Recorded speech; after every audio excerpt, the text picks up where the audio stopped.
NR Ilango 2020 வந்து NR இளங்கோவுக்கு seat கொடுக்கணுமா அப்படிங்கிற ஒரு பேச்சு வந்தப்போ அவர் வந்து மக்களவைத் தேர்தலில் போட்டியிட்டார். 2014 வந்து மக்களவைத் தேர்தலில் அரக்கோணம் தொகுதியில் போட்டியிட்டார்.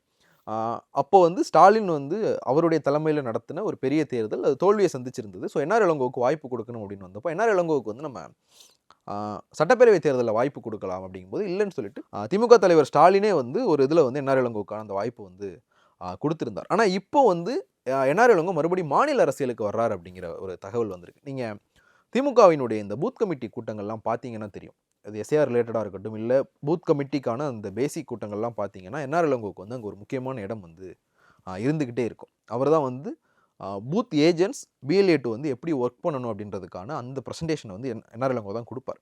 ஸோ அவர் வந்து மாநில அரசியலுக்கு கொண்டு வர்றதுக்கான ஒரு வாய்ப்பு இருக்குது. சோளிங்கர் தொகுதியில் வந்து ஒரு போட்டியிடுவார் அப்படின்றாங்க. ஏற்கனவே அரக்கோணம் தொகுதியில் வந்து 2014 போட்டியிட்டவர் எம்பிக்கு. ஸோ சோளிங்கர் சட்டப்பேரவை தொகுதியில் என்ஆர் இளங்கோ களமிறங்கிறதுக்கான வாய்ப்புகள் வந்து நிறைய இருக்குது அப்படின்னு சொல்கிறாங்க. என்ஆர் இளங்கோவுக்கு மாற்றா யாரு? என்ஆர் இளங்கோவுக்கு மாற்று அப்படின்றத விட வந்து ஒரு 2025 இவருடைய பேர் வந்து அடிபட்டது.